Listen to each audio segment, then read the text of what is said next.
Hello, this is Jeff Mahalski, and I'm going to give you a homebrew lesson. You'll have to pause for the recipe. But basically, this is an extra special bitter that I made last year, 2009. This is Maris Otter Pale Malt.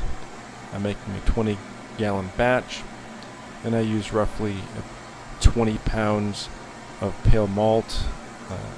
Here you see the pale malt being measured. This is just part of it.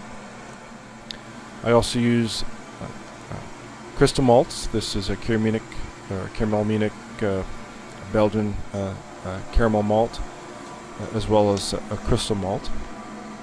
The malt is milled with a Phil's 2-roller mill. I use a hand drill to power the mill. It's a little noisy, but it gets the job done. The roller mill crushes the grain without making too much flour.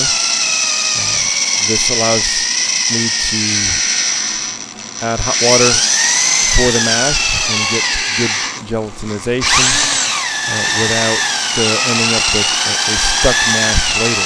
So the fineness of the crush is important, and here you see that. There's some flouriness to it, but mostly it's granulated crush. I have a 3-tier system. The middle kettle is the mash tun with a perforated stainless steel screen in the bottom. This is where the grain bed will lie.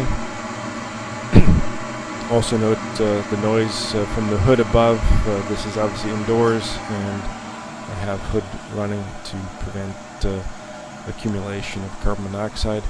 Top kettle is the hot liquor tank. There I heat water to roughly 170 degrees for the mash in for this British style ale. So here the temperature for the mash strike is 170 to 173 degrees. This is perfect for the 23 pound grain bill that I will be using. So here you see me now adding hot water to the mash kettle.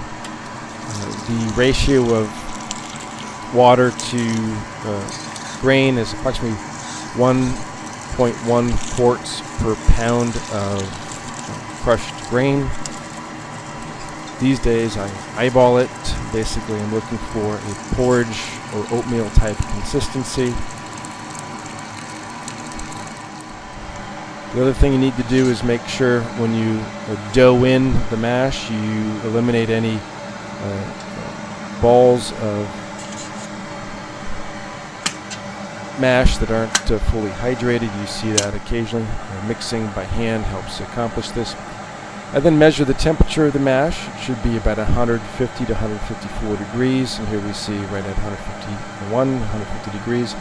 It will vary depending on location. There are hot and cold spots throughout this.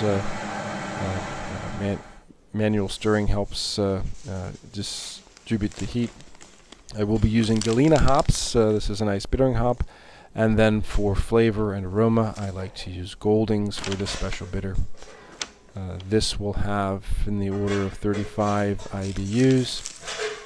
So I like an efficient hop for bittering, and I find the Galena does just that.